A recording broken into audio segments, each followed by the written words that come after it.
طبعا يا اخواتي عارفين اللي حصل الفترة اللي فاتت، الايام اللي فاتت ديت الدنيا مقلوبة خالص لحد دلوقتي. على اليوتيوب وعلى الفيسبوك وعلى تيك توك الوضع بقى مقلوب جدا. يعني خلينا نشوف اللي حصل الفترة ديت الايام ديت. صراحة الدنيا مقلوبة خالص هنا في مصر، فخلينا نشوف اللي حصل بالظبط.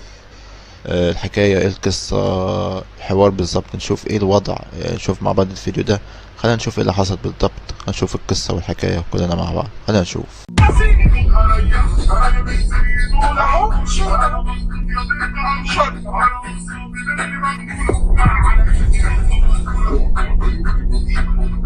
السلام عليكم. قبل ما نعرض الحكاية والقصة اللي معايا، أحب أقول لحضرتك لو أنت مكان الأم هتعمل إيه؟ عشان كتير قالوا ما كانتش تعمل كده، وكتير قالوا البنت تستاهل كده. ما بين كده وكده محتاج بس 5 دقايق هدوء من حضرتك تعرف الحكاية، وصل على النبي معايا عشان هي مكسبي ومكسبك. بداية الموضوع من أحد القرى اللي موجودة في مركز العياط في محافظة الجيزة. الموضوع هيبتدي من عند ليلى، الست المكافحة اللي بتشقى على بناتها بعد وفاة الأب، سايب لها 2 وولد في مراحل تعليمية مختلفة.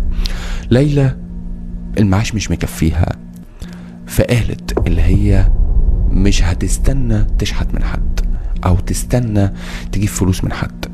اشتغلت شغلانات كتير، ما بينها صدقني انا لو اعرف اقول لك، انا ذات نفسي مش عارف.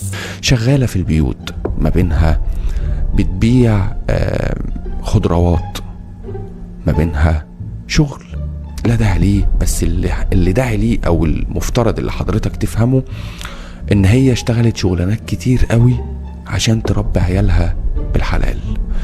بس خلونا نكون متفقين مع بعض، زي ما في نبتة حلوة، في نفس الوقت نبتة يتقال عليها نبتة فاسدة. مش هقول لكم نبتة شيطان. النبتة الفاسدة دي وسط الحاجات الحلوة او البستان الحلو بتاعك بتلاقي اللي هي هتخلي البستان وحش. تخيلت معايا؟ ندخل في الجد بقى. ليلى كان عندها بنت اسمها دنيا، دنيتها ما كانتش حلوة. البنت دي متمردة على وضعها من يوم ما طلعت في العيلة او اسرتها دي، شايفة حياة بؤس فقر، بالرغم ان هم مستورين، بالرغم اللي هم ما فيش يوم بيعدي عليهم اللي هم واكلين وشاربين وبيتهم كله دفى. لكن كانت دايما بتستغل غياب الام عشان تعمل فيديو زي ده.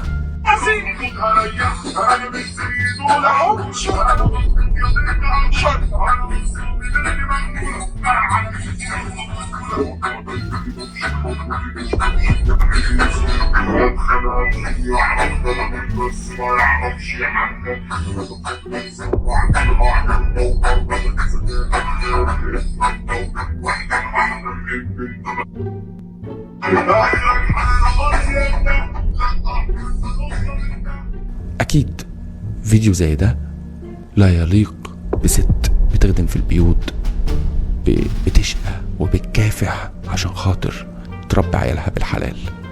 واتفقت معاكم ان في نبتة تبقى فاسدة، بالرغم ان اخواتها اللي اصغر منها الاتنين متفوقين في دراستهم، شايفين حياتهم وشايفين اللي هم عشان يرتقوا بالعيشة اللي هم فيها لازم يذاكروا ويكافحوا عشان، بالرغم ان الولد صغير وسنه صغير بينزل في اجازة الصيف في كل سنة يروح يشتغل عشان الفلوس اللي يجيبها مش ازاي بقى.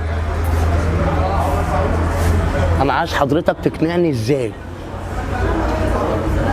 الهضبة عمرو دياب.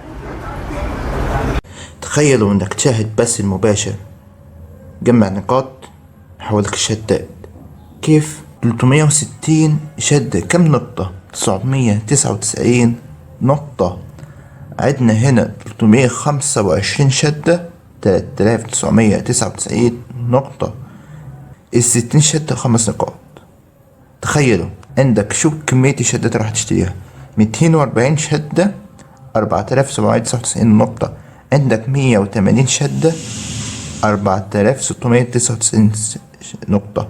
120 شدة 4599 نقطة. 60 شدة 5 نقاط. تخيلوا لفترة محدودة، فترة محدودة. كم 325 شدة بكم؟ 3999 شدة. 360 شدة 999. شوف قدره كم شدة؟ اترو 325 شدة 4999. شوف متجري 325 شدة 3999. ال 360 شدة 990 لفترة محدودة. كيف تشاهد بس حتى نجمع النقاط، حتى نشاهدك، حتى نرسلك شدات؟ كيف؟ وين كده؟ خشوا على متجر جوجل بلاي، بتروح على هنا بحث كيك، ما في أبسط منه، ما في كيك بالعربي. تحمله، تضغط على فتح. بعد ما تحمل البرنامج من جوجل بلاي تخش على كيك،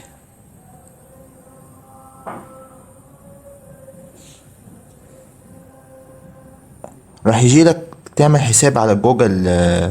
فراح اتركك فيديو هو كيف تنشئ حساب على كيك بكل بساطة على جوجل بدون اي حاجة. ابسط منه ما في. راح انشئ فيديو حالا جاي اشرح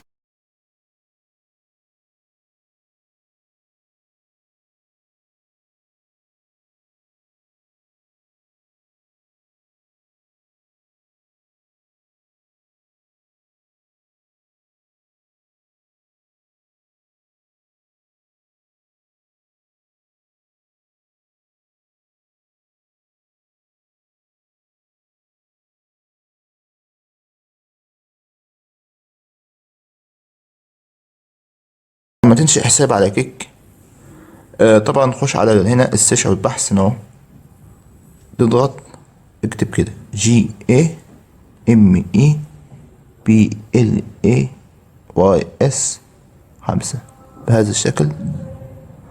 تمام. اول واحدة هجي تمام، تعمل بحث او هيجي لك بالشكل ده كده. تضغط على الشات. اهم شيء تضغط على الزر الاخضر حتى تشاهد متجر وتشاهد لديك كم نقطة بحسابك. حتى تشاهد بس، كل ما تشاهد بس دقائق، كل دقيقة بنقطة. تخد اول ألنش لازم تضغط على اللون الاخضر اللي فوق، الاخضر يتحول لاسود. اهم شيء حتى يحسب لك النقاط، يجي لك 5 نقط مباشرة. ثانك يو فور، هيجي لك رسالة كده. اول ما تعمل كده هيجي لك ثانك يو فور كده. فبعد كده اول ما كده بوتريكس بوت موثق تضغط كده تشاهد بس مباشر على كيك. تضغط التعجب، علامة التعجب بهذا الشكل، نقاطي، تعمل ارسال. شوف بوتريكس بوت موثق لديك 5 نقاط. تشاهد بس كل دقيقة نقطة. شوف الشدات، جمع الشدات. خش هنا مثلا، تجمع النقاط. هقول لك الحين كيف ترسل لك، يحول لك الشدات بحسابك. خش كده تعمل تعجب، بعد كده متجر.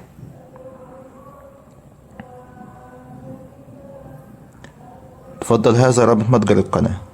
هيجي لك رسالة بالشكل ده، تضغط عليه. بعد ما تجمع النقاط، مثلا جمعت انت مثلا 999 نقطة او 3990 نقطة، جمعت. بعد ما تجمع الفيديو خلص. فاللي حصل بقى شفته كده بالظبط، ده اللي حصل.